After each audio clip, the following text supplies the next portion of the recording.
ونستغفره ونؤمن به ونتوكل عليه ونعوذ بالله من شرور أنفسنا ومن سيئات أعمالنا من يهده الله فلا مضل له ومن يضلله فلا هادي له وأشهد أن لا إله إلا الله وحده لا شريك له وأشهد أن محمدا عبده ورسوله يا أيها الذين آمنوا اتقوا الله حق تقاته ولا تموتن إلا وأنتم مسلمون يا أيها الناس اتقوا ربكم الذي خلقكم من نفس واحدة وخلق منها زوجها وبث منهما رجالا كثيرا ونساء واتقوا الله الذي تساءلون به والأرحام إن الله كان عليكم رقيبا يا أيها الذين آمنوا اتقوا الله وقولوا قولا سديدا يصلح لكم أعمالكم ويغفر لكم ذنوبكم ومن يطع الله ورسوله فقد فاز فوزا عظيما أما بعد فإن خير الحديث كتاب الله وخير الهدي هدي محمد صلى الله عليه وسلم وشر الأمور محدثاتها وكل محدثة بدعة وكل بدعة ضلالة وكل ضلالة في النار فأعوذ بالله السميع العليم من الشيطان الرجيم بسم الله الرحمن الرحيم قاف والقرآن المجيد بل عجبوا أن جاءهم منذر منهم فقال الكافرون هذا شيء عجيب أإذا متنا وكنا ترابا ذلك رجع بعيد قد علمنا ما تنقص الأرض منهم وعندنا كتاب حفيظ بل كذبوا بالحق لما جاءهم فهم في أمر مريج أفلم ينظروا إلى السماء فوقهم كيف بنيناها وزيناها وما لها من فروج والأرض مددناها وألقينا فيها رواسي وأنبتنا فيها من كل زوج بهيج تبصرة وذكرى لكل عبد منيب ونزلنا من السماء ماء مباركا فأنبتنا به جنات وحب الحصيد والنخل باسقات لها طلع نضيد رزقا للعباد وأحيينا به بلدة ميتا كذلك الخروج رب اشرح لي صدري ويسر لي أمري واحلل عقدة من لساني يفقهوا قولي رب زدني علما رب زدني علما اللهم رب زدني علما آمین۔ ہر قسم کی تعریفیں و توصیف، حمد و ثنا، بڑائی، بزرگی، کبریائی اس اللہ رب العزت کے لیے لائق و زیبا ہے جس نے ہم سب کو اسلام اور ایمان کی عظیم دولت سے نوازا ہے، جس رب العزت نے تمام انسانوں کے رشد و ہدایت کے لیے وقتاً فوقتاً انبیاء کرام کو مبعوث فرماتا رہا۔ اللہ کے بھیجے ہوئے تمام پیغمبروں اور رسولوں پر درود و سلام کا نزول ہو، خصوصاً امام الانبیاء جناب حضرت محمد مصطفیٰ صلی اللہ علیہ وسلم پر۔ اللہم صلی علی محمد وعلی آل محمد کما صلیت علی ابراہیم وعلی آل ابراہیم انکا حمید مجید۔ اللہم بارک علی محمد وعلی آل محمد کما بارکت علی ابراہیم وعلی آل ابراہیم انکا حمید مجید۔ قابل احترام بزرگوں، نوجوانوں اور خواتین اسلام، اللہ رب العزت نے امت محمدیہ کو تمام امتوں پر سب سے عظیم امت بنایا ہے، اور ان کے رشد و ہدایت کے لیے آخری نبی جناب حضرت محمد مصطفیٰ صلی اللہ علیہ وسلم کو بطور نبی مبعوث فرمایا۔ آپ صلی اللہ علیہ وسلم کے وصال یعنی آپ کے وفات کے بعد امت کی قیادت کا بوجھ خلفائے راشدین کے سر پر آیا۔ خلفائے راشدین یہ وہ عظیم ہستیاں تھیں جنہیں نبی صلی اللہ علیہ وسلم نے اپنی سنت کے ساتھ ملا کر فرمایا، علیکم بسنتی و سنت الخلفاء الراشدین المہدیین عضوا علیہا بالنواجذ۔ نبی صلی اللہ علیہ وسلم نے اپنی سنت کے ساتھ خلفائے راشدین کی سنت کو بھی ملایا، فرمایا کہ دیکھو میری سنت اور میرے خلفائے راشدین کی سنت کو لازم پکڑو، مضبوطی سے تھام لو، یعنی نبی کی سنت کو بھی مضبوطی سے تھام لیں، اور نبی کی سنت کے ساتھ ساتھ خلفائے راشدین، خلفائے اربعہ، حضرت ابوبکر صدیق، عمر فاروق، حضرت عثمان غنی، علی المرتضی رضی اللہ عنہ اجمعین کی سنت کو بھی لازم پکڑا جائے۔ خلفائے راشدین کا دور اسلامی تاریخ کا سب سے روشن دور ہے۔ ان کے دور میں علم و حکمت، بھائی چارگی، اثار و قربانی، اخوت و محبت اور دین اسلام کی سربلندی عروج پر تھی ان کے دور میں۔ اور آج امت مسلمہ ذلت و خوار کا شکار ہو رہی ہے، بحران کا شکار ہو رہی ہے، پستی میں اتر رہی ہے امت محمدیہ۔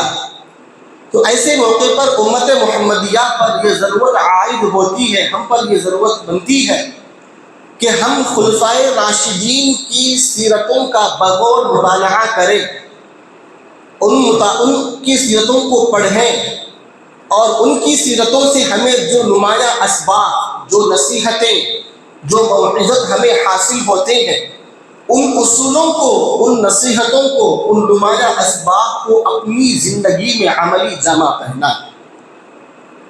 اسی مناسبت سے میرا آج کا خطبہ جمعہ کا موضوع ہے خلفائے راشدین کی سیرتوں سے آج کی امت کے لیے نمایاں اسباق۔ اس میں کوئی شک نہیں ہے کہ خلفائے راشدین کی سیرت اگر ہم مطالعہ کریں تو ان کی سیرتوں سے، ان کے واقعات سے، ان کی زندگی سے آج امت محمدیہ کے بہت سارے اسباق، بہت سارے اصول، بہت سے نمایاں اسباق ہمیں حاصل ہوتے ہیں، اور ان تمام نمایاں اسباق کو مختصر وقت میں احاطہ کر کر بیان کرنا ممکن نہیں، لیکن میں آپ حضرات کے سامنے باذن اللہ، اللہ کی مشیت اور اس کی توفیق سے چند نمایاں اسباق آپ حضرات کے سامنے عرض کرنے کی کوشش کروں گا، اور دعا کروں گا کہ بار الہ خلفائے راشدین کی سیرتوں سے جو نمایاں اسباق کہے جائیں گے، بتائے جائیں گے، ان تمام اصولوں کو سب سے پہلے کہنے والے کو، پھر سننے والوں کو ان تمام اصولوں پر عملی جامہ پہنانے کی توفیق عطا فرمائے۔ معزز سامعین کرام، خلفائے راشدین کے سیرتوں سے بہت سارے نمایاں اسباق ہمیں حاصل ہوتے ہیں۔ ان نمایاں اسباقوں میں سب سے پہلا سبق، سب سے پہلا نمایاں سبق، سب سے پہلا اصول جو ہمیں حاصل ہوتا ہے وہ ہے شورا اور مشورہ۔ قرآن مجید میں اللہ تعالیٰ فرماتا ہے وَأَمْرُهُمْ شُورَى بَيْنَهُمْ۔ اللہ تعالیٰ نے اس آیت کریمہ میں مومنین کی عظیم خوبی کو بیان فرمایا، اور خصوصاً خلفائے راشدین کی، اور کہا کہ وہ امرهم شورى بینہم، ان کے اکثر و بیشتر معاملات مشوروں پر مبنی ہوا کرتے تھے۔ قرآن مجید کی آیت بتاتی ہے کہ خلفائے راشدین اپنے دور میں تمام تر اجتماعی معاملات میں فرد واحد کے مشورے کو نہیں لیتے تھے، بلکہ اجتماعی معاملات میں تمام اہل ایمان اور عقل مند اور دانش مند لوگوں سے مشورہ لیا جاتا تھا، اور یہ نبی صلی اللہ علیہ وسلم کی سنت مطہرہ کی۔ سب سے پہلے نبی صلی اللہ علیہ وسلم بھی عموماً اکثر و بیشتر آپ اجتماعی معاملات میں صحابہ کرام سے مشورہ لیا کرتے تھے، اور یہ سنت خلفائے راشدین کی سنت بن گئی ہے۔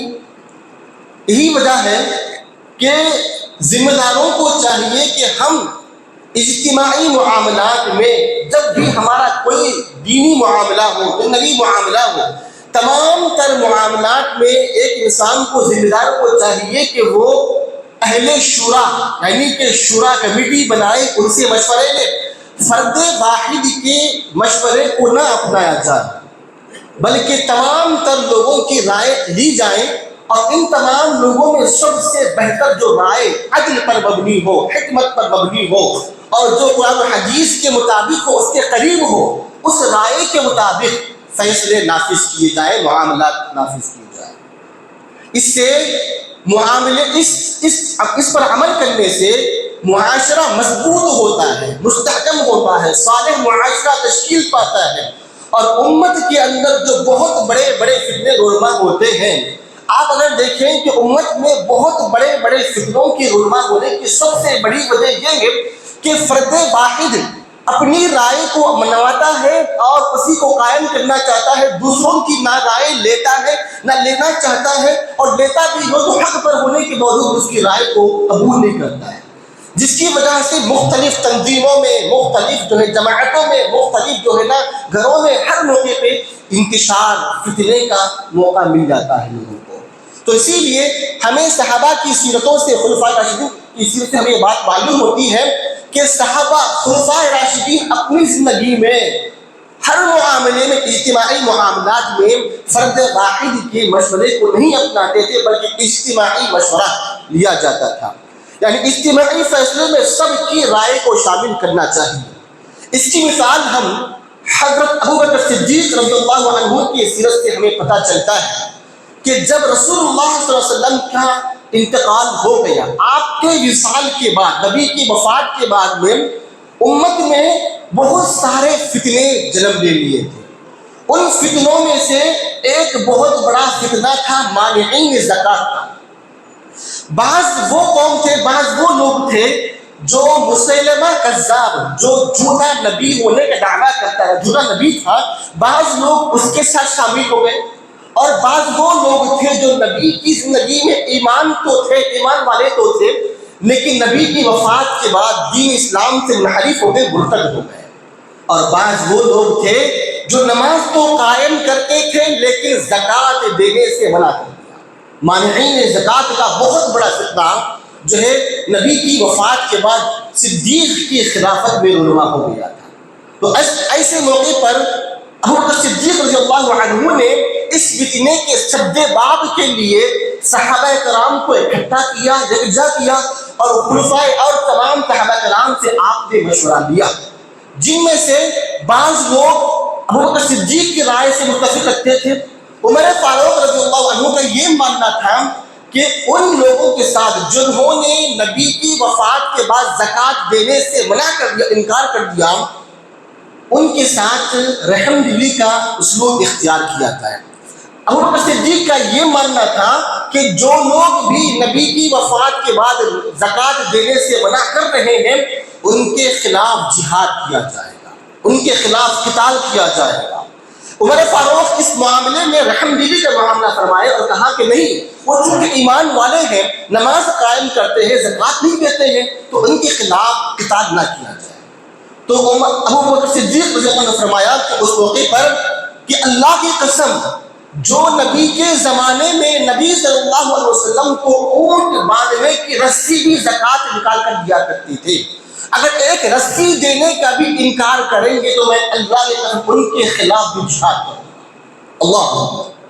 اور دلیل پیش کی فَإِن تَابُوا وَأَقَامُوا الصَّلَاةَ وَآتَوُا الزَّكَاةَ فَخَلُّوا سَبِيلَهُمْ، اگر یہ لوگ توبہ کریں گے، نماز قائم کریں گے، زکوٰۃ ادا کریں گے، فَخَلُّوا سَبِيلَهُمْ۔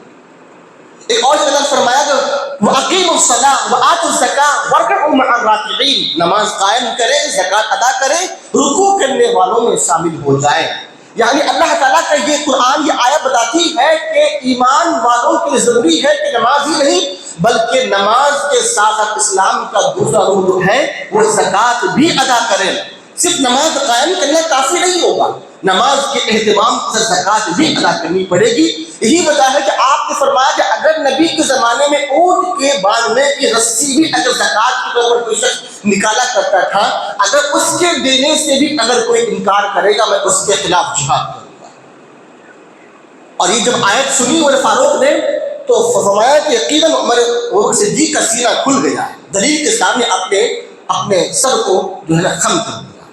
یعنی یہ آیت یہ واقعہ ہمیں سکھاتا ہے صحابہ کی سیرتوں سے کہ عظیم فتنہ جو مانعین زکوٰۃ کا تھا، اس فتنے کو سد باب کے لیے ابوبکر صدیق نے صحابہ سے مشورہ لیا، اور مشورہ لینا چاہیے، اور جس کی رائے جس کا مشورہ بہتر ہو اور قریب تر ہو احادیث کے اس کے فیصلے کو سر تسلیم کیا جائے۔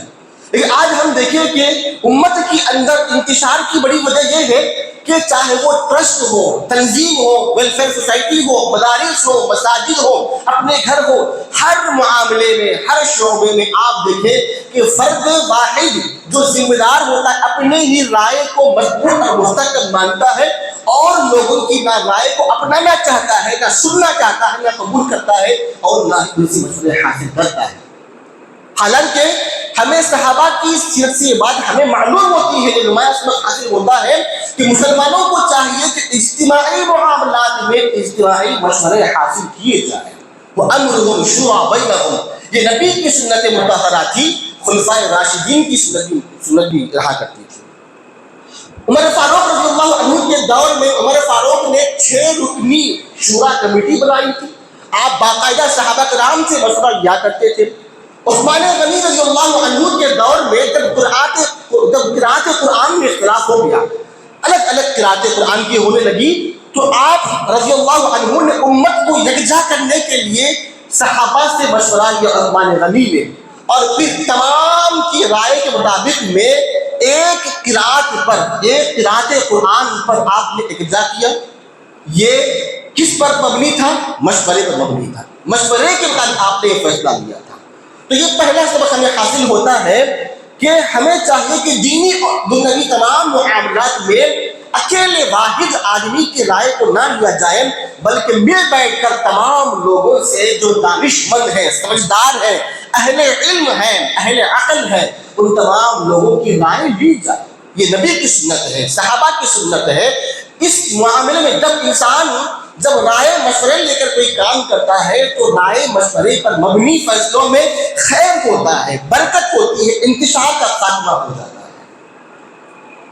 اور ساتھ ہی ساتھ دوسرا، صحابہ کرام کی خلفائے راشدین کی سیرتوں سے ہمیں دوسرا نمایاں رسمت حاصل ہوتا ہے، وہ ہے عدل و انصاف۔ عدل اور انصاف قرآن مجید کا یہ اعلان ہے۔ اللہ فرماتا ہے ان اللہ یأمر بالعدل والاحسان، اللہ تعالیٰ تمہیں عدل و انصاف کا احسان کا حکم دیتا ہے۔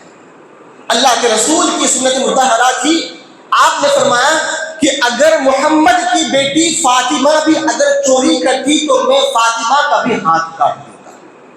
یہ ہے عدل انصاف سے مبنی فیصلے، نبی کے اور آپ کا حکم۔ اور آج معاشرے میں پوری دنیا کے اندر، خصوصاً اپنے ہندوستان کے بارے میں کہیں، آج ہمارے ہندوستان میں اپنے شہر کی بات اگر ہم کہیں، قتل و غارت گیری بے حد جو ہے بڑھ رہی ہے۔ قتل کرنے والے کو کوئی قانون کا ڈر خوف نہیں ہے۔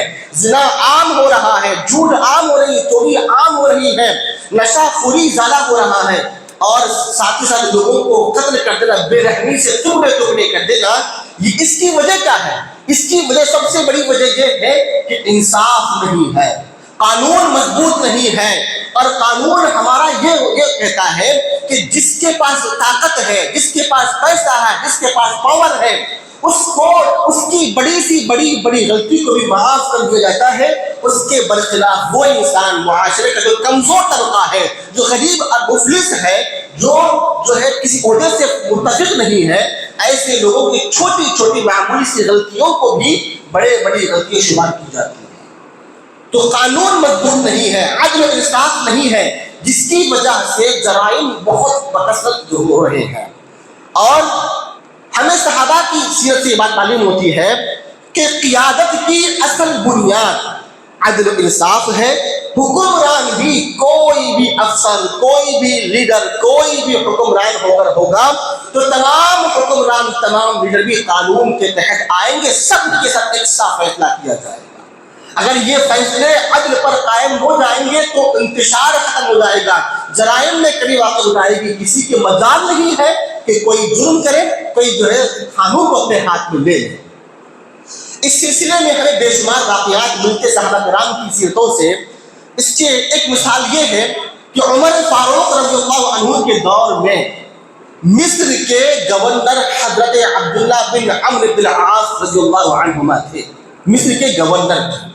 مصر کا گورنر عبداللہ بن عمرو بن العاص رضی اللہ عنہما کے بیٹے نے گھوڑ سواری میں ایک موقع پر ایک قبطی نوجوان کو مارا۔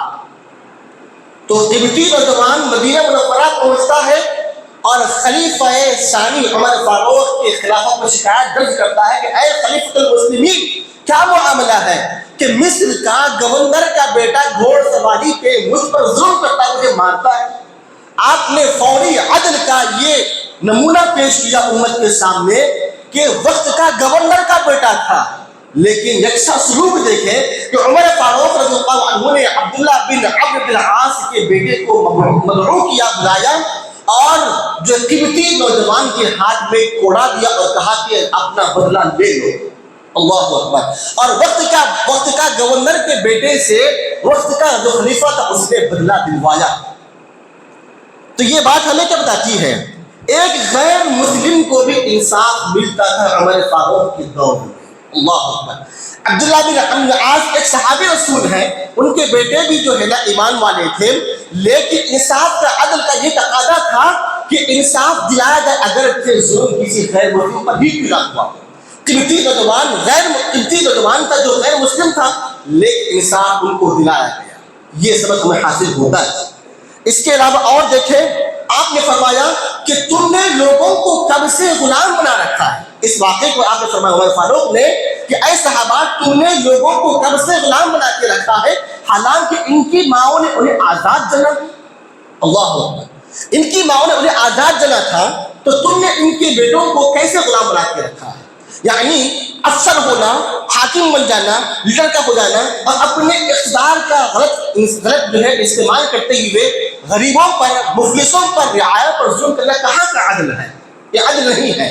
تو اسی لیے آج دیکھیں کہ معاشرے میں، ہندوستان میں ہر جگہ پہ جو فتنہ، فساد، قتل و غارت گری، زنا عام ہو چکا ہے، اس کی وجہ یہ ہے کہ بڑے بڑے افسر زنا کریں گے، بڑے بڑے لیڈر جو ہے بڑے بڑے غلط کام کریں گے، لیکن قانون ان کو معاف فرما دیتی ہے، ان کے لیے کوئی جو ہے فیصلہ سزا ان کے نہیں ہوتی ہے۔ لیکن غریب طبقے کا انسان، جو عام انسان رعایا ہوگا، اس کی معمولی سی غلطی میں بڑی بڑی سزائیں دی جاتی ہیں۔ اور اگر ان کو انصاف ملتا بھی ہے، قانون اگر ان کو جیل میں ڈالتی بھی ہے، تو یہ بڑے لیڈر افسران چند جو ہے پیسے پھینک کر بیل پر واپس آ جاتے ہیں۔ تو قانون کا ڈر نہیں ہے، عدل انصاف نہیں ہے، اسی لیے جرائم بکثرت ہو رہی ہے اس دنیا کے اندر۔ اور آگے آئے، عمر فاروق رضی اللہ عنہ کے عدل کا ایک اور مثال آپ دیکھیں کہ عمر فاروق رضی اللہ عنہ جب منصب خلافت پر فائز ہو گئے تو آپ نے سب سے پہلے صحابہ کرام کو اکٹھا کیا اور اکٹھا کر کے آپ نے خطبہ ارشاد فرمانے لگے۔ ابھی آپ کا خطبہ ارشاد ہونا ہی تھا، ایک نوجوان، ایک آدمی کھڑا ہوتا ہے اور کہتا ہے اے خلیفۃ المسلمین، اے عمر فاروق رضی اللہ عنہ، ہم آپ کے خطبے کو اس وقت تک نہیں سنیں گے جب تک کہ آپ ہمارے ایک سوال کا جواب نہیں دیں۔ اللہ اکبر۔ ایک عام انسان کھڑا ہوتا ہے اور پوچھتا ہے کہ اے خلیفۃ المسلمین، بتائے کہ آپ نے جو لمبا جبہ پہنا ہے، یہ کہاں سے آپ کو حاصل ہوا ہے؟ اس کی پوچھنے کی وجہ یہ تھی کہ عمر فاروق کے دور میں بیت المال سے رعایا کو ایک ایک کپڑے کا ٹکڑا حاصل ہوتا تھا، اور عمر فاروق نے، چونکہ عمر فاروق ایک مضبوط اور لمبے قد کے انسان تھے، انہوں نے ایک لمبا جبہ پہنا ہوا تھا جو ایک ٹکڑے سے بنتا نہیں تھا۔ تو اس نے پوچھا کہ اے خلیفۃ المسلمین، آپ کا یہ جبہ ایک ٹکڑے سے کافی نہیں ہوگا، آپ کو یہ جبہ کہاں سے آیا؟ جب تک آپ صفائی پیش نہیں کریں گے میں آپ کے جبے کو سننے کو راضی نہیں۔ آپ نے فوری فیصلہ نہیں سنایا، آپ نے اپنے بیٹے عبداللہ بن عمر رضی اللہ عنہ کو بلایا، آپ نے عبداللہ کو بلایا اور کہا کہو جواب دو۔ تو عبداللہ بن عمر فاروق کے بیٹے نے کہا کہ دیکھو میرے حصے کا جو ٹکڑا تھا اس ٹکڑے کو میں نے اپنے باپ کے حوالے کر دیا تاکہ میرے باپ کا مکمل جبہ بن جائے۔ جب یہ فیصلہ ہو چکا، جب بات واضح ہو چکی کہ آپ نے بیت المال میں سے کوئی چیز نہیں چرائی، کوئی چیز آپ نے حاصل نہیں کی، تب لوگوں نے کہا ہم آپ کے ذمے گزرنے کو تیار ہیں۔ اللہ اکبر، کیا عدل تھا، کیا انصاف تھا، کیسا تقویٰ تھا اور کیسا ایمان تھا۔ اور آج ہمارے حالات کیا ہیں؟ آج انسان کے حالات کیا ہیں؟ بڑے بڑے اقتدار کو حاصل کرنے کے انسان قتل کر رہا ہے، خون بہا رہا ہے، پیسہ برباد کر رہا ہے تاکہ امت کا رعایا کے پیسوں کو منمانی طور پر اکٹھا کر لے، جمع کر لے۔ ایمان نہیں ہے۔ مسلمان بھی شامل ہے اس میں، نماز پڑھتا ہے، کلمہ پڑھتا ہے، ایک اللہ کو ماننے کے دعوے کرتا ہے، نبی کی محبت کے شدائی کے دعوے کرتا ہے، لیکن اقتدار کو حاصل کرنے میں کوئی خوف نہیں ہے، بڑے دھرنے سے لڑ رہا ہے، جھگڑے کر رہا ہے، چاہے وہ مساجد کے ذمہ دار ہو، مدارس کے ہو، ٹرسٹ کے ہو، تنظیموں کے ہو، ویلفیئر سوسائٹی کے ہو، ہر جگہ پہ آپ دیکھیں کہ حکومت منصب اقتدار کو حاصل کرنے کا بڑا نشہ چل چکا ہے۔ یہ خوف نہیں ہے جیسے صحابہ کرام کے دل میں خوف تھا کہ یہ جو اقتدار جو منصب ہمیں حاصل ہوا اس کا سوال اللہ کے پاس دینا پڑے گا، جواب دینی پڑے گی ہم کو، اللہ پوچھے گا کہ تم نے اس ذمہ داری کو کیسے نبھایا تم۔ اللہ اکبر، تو یہ عدل انصاف پر مبنی فیصلے تھے۔ ایک اور واقعہ دیکھیں کہ عبداللہ بن عمر رضی اللہ عنہ یعنی کہ عمر فاروق کے بیٹے کے پاس ایک اونٹ تھا جو بہت کمزور اور نادر اونٹ تھا، تو انہوں نے عبداللہ بن عمر رضی اللہ عنہ نے اپنے ناقص اونٹ کو بیت المال کے حصے کی زمین میں چھوڑ دیا تاکہ وہاں کی گھاس پھوس کھا کے میرا اونٹ جو ہے طاقتور ہو جائے۔ چنانچہ عبداللہ نے اپنے اونٹ کو وہاں پہ روانہ کر دیا۔ چند دنوں کے بعد عبداللہ کا یہ اونٹ مضبوط اور جو ہے مستحکم ہو گیا، طاقتور ہو گیا۔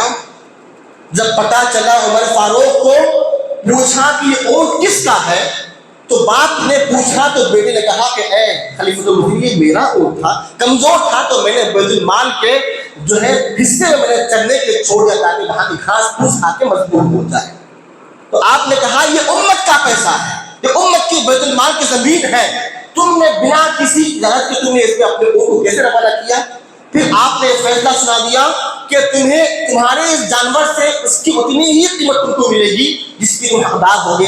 چنانچہ اس اونٹ کا جو رقم بنتی تھی اتنا ان کو پیسہ دے دیا گیا اور بقیہ تمام مفاد بیت المال میں جمع کر دیا گیا۔ یعنی یہ عدل تھا عمر فاروق کے دور خلافت میں کہ بیٹے کے لیے بھی ایک سا قانون، حکمران ہوگا، افسر ہوگا، لیڈر ہوگا، کوئی بھی بڑا لیڈر ہوگا، لیکن عدل انصاف کا تقاضا یہ تھا کہ سب کے لیے قانون ایک جیسا ہونا چاہیے۔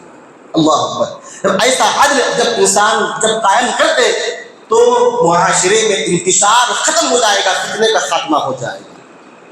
اور آگے آئے صحابہ کرام کی، خلفائے راشدین کی سیرتوں سے ہمیں نمایاں اسباق جو حاصل ہوتے ہیں، ان میں سے ایک اور بہت بڑا اسباق یہ ہوتا ہے کہ قربانی اور ایثار کا جذبہ۔ قربانی اور ایثار کا جذبہ۔ قربانی کسے کہتے ہیں؟ قربانی کا عام معنی یہ ہوتا ہے کہ اپنی محبوب چیز کو رضائے الہی کے خاطر پیش کر دینا۔ اللہ فرماتا ہے لن تنالوا البر حتى تنفقوا مما تحبون، ہرگز تم نیکی کو نہیں پہنچ سکو گے یہاں تک کہ اپنی محبوب چیز کو اللہ کی راہ میں نہ پیش کرو۔ ایمان کا ہی تقاضا ہے، ایمان یہ ہمیں جو ہے پیش کرتا ہے، یہ کہتا ہے جب تک ایک مومن اپنی قیمتی چیز، اپنی محبوب چیز کو اللہ کے راہ میں پیش نہیں کرے گا تب تک اس کا ایمان مکمل نہیں ہو سکتا ہے۔ یہ ہے قربانی۔ اور ایثار کے معنی کیا ہے؟ ایثار کے معنی یہ ہے کہ دوسروں کو اپنے پر ترجیح دینا۔ خود ضرورت مند ہے لیکن خود ضرورت مند ہونے کے باوجود دوسروں کی ضرورتوں کو ترجیح دینے کا نام ایثار ہے۔ اللہ، اور اس کی مثال ہمیں خلفائے راشدین کی سیرتوں سے پتہ ملتی ہے کہ اللہ فرماتا ہے وَيُؤْثِرُونَ عَلَىٰ أَنفُسِهِمْ وَلَوْ كَانَ بِهِمْ خَصَاصَةٌ۔ خلفائے راشدین کے بارے میں اللہ فرماتا ہے یہ خلفائے راشدین، یہ صحابہ کرام ایسے اعلیٰ ایمان والے تھے کہ اپنی جانوں پر دوسروں کی جان کو ترجیح دیتے تھے، حالانکہ خود محتاج ہے، خود مفلس ہے، خود غریب ہے، لاچار ہے، لیکن دوسروں کو ترجیح دیتے تھے. اللہ اکبر. آج ہمارے پاس اللہ کا دیا بہت کچھ ہے, اللہ کا فضل ہے, مال ہے, روپیہ ہے, عہدہ ہے, لیکن اپنی فکر ہے, دوسروں کی کوئی فکر نہیں ہے. میرا پڑوسی بھوکا مر جائے, میرا پڑوسی ننگا رہ جائے, میرے پڑوسی کے اندر بیماری کے پیسہ نہیں ہے, فلاں مجبور ہے, فلاں مفلس ہے, لیکن ہم دیکھتے ہیں طاقت رکھنے کے باوجود بھی ہمارا یہ ایمان ہے کہ ہم اچھے رہے, اچھا کھائے, اچھا پیے, اچھی سواری رہے. میرا بھائی, میرا مفلس بھائی جس حال میں رہے مجھے کوئی پرواہ نہیں. یہ ہمارا ایمان ہے. بتائیے میرے بھائیوں, یہ ایمان کا درجہ تو نہیں ہے. قرآن کہتا ہے وہی اصولون علی انفسہم, صحابہ کرام اپنی جانوں پر دوسروں کی جان پر ترجیح دیا کرتے تھے. اس کی مثال آپ دیکھیں جنگ تبوک کے موقع پر ابو بکر صدیق نے سارا مال لا کے نبی کے سامنے پیش کر دیا تھا. خود لاچار تھے, مفلس تھے, لیکن نبی کا ایک حکم تھا, آپ نے سارا مال جنگ تبوک کے موقع پر نبی کے سامنے پیش کر دیا تھا. یہ ایثار, یہ قربانی, یہ ہمیں سکھاتی ہے کہ نماز ہی نہیں, اللہ کی عبادت کے ساتھ ایک مومن کو چاہیے کہ اس کی زندگی میں ایثار اور قربانی کا جذبہ بھی پیدا ہو. جب جیسا موقع ملے گا اپنی جان پر, اپنی ضرورت سے دوسروں کی ضرورتوں کو ترجیح دی جائے. یہ اسلام مطالبہ کرتا ہے ہم سے. اس کے علاوہ ایک اور سبق خلفاء راشدین کی سیرتوں سے ہمیں حاصل ہوتا ہے کہ امانت و دیانت داری, امانت اور دیانت داری, یہ جو ہے اسلام ہمیں تعلیم دیتا ہے کہ زندگی کے تمام شعبے, تمام معاملات میں ایک مومن, ایک مسلمان امین ہو, دیانت دار ہو. اور اسی نبی فرماتے ہیں کہ لا ایمان لمن لا امانت لہ ولا دین لمن لا عہد لہ.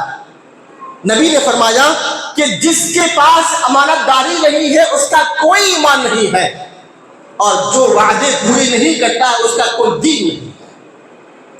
اس حدیث کی روشنی میں آج ہم اپنے نفس کا مطالبہ کریں, اپنے نفس کا جائزہ لیں کہ کیا ہم دین پر قائم ہیں, کیا ہمارا دلوں میں ایمان بھی ہے. نبی فرماتے ہیں کہ جس کے دل میں امانت داری نہیں ہے اس کا کوئی ایمان نہیں ہے, اور جو جھوٹ بولتا ہے, مکاری کرتا ہے, فریب کرتا ہے, دھوکہ دیتا ہے, اس کو کوئی دین ہی نہیں ہے. آج انسان قدم قدم پہ چھوٹے کاروبار سے لے کے بڑے کاروبار تک, کاروبار ہو, ذمہ داریاں ہو, معاملات ہو, لین دین ہو, زندگی کے تمام شعبوں میں ہر معاملے میں انسان بددیانتی کا اظہار کر رہا ہے, دھوکہ دے رہا ہے. چند روپیوں کے خاطر ڈنڈی مارتا ہے انسان, جھوٹ بول کر جھوٹی قسمیں کھا کر مال بیچ دیتا ہے, زمینیں بیچ دیتا ہے, یا انسان سامان بیچ دیتا ہے. میرے بھائیوں, کہاں ایمان رہ گیا ہمارے پاس؟ ایسے شخص کا کوئی ایمان نہیں ہے, ایسے شخص کی کوئی دین نہیں جو غداری کرتا ہو, دھوکہ دینے والا ہو. اس سلسلے میں آپ دیکھیں عمر فاروق کے بارے میں آتا ہے کہ عمر فاروق رضی اللہ عنہ جب بھی کوئی سرکاری کام کرتے تھے تو بیت المال کا چراغ جلایا کرتے تھے. ایک موقع کی بات ہے کہ عمر فاروق سے آپ کا ساتھی دوست ملاقات کی غرض سے آتا ہے تو عمر فاروق نے فوری چراغ بجھا اور کہا بیت المال کا حصہ ہے, اس چراغ سے صرف بیت المال کا کام ہو سکتا ہے, چونکہ دوست میرا ہے, میرا ذاتی کام ہے, تو چراغ نہیں جل سکتا. کیا ایمان تھا, کیسی امانتداری تھی میرے بھائی. دیانت داری دیکھیے کہ انہوں نے چراغ بجھا دی, بتی کل کر دی, کیوں؟ ذاتی معاملہ تھا. اور یہ میرے بھائیوں امانت داری صرف مال کی حفاظت کا کام نہیں ہے, بلکہ یہ دین, ذمہ داری, وعدے, عہدے, تمام چیزوں کو شامل ہے. ایک انسان کو جو ذمہ داری دی گئی ہے اس کو مکمل ادا کرے, نبھائے, اپنے وعدے پورے کرے, اپنے عہدوں کو پورا کرے. یہ ایک امانت داری اور دیانت داری. اس سلسلے میں ایک اور واقعہ دیکھیں کہ حضرت عمر فاروق رضی اللہ عنہ ایک مرتبہ رات کو گشت کرنے لگے رعایا کے اعمال معلوم کرنے کے لیے. تو آپ نے دیکھا کہ ایک گھر میں ایک عورت, اس کے بچوں کی رونے کی آواز سنائی رہی ہے.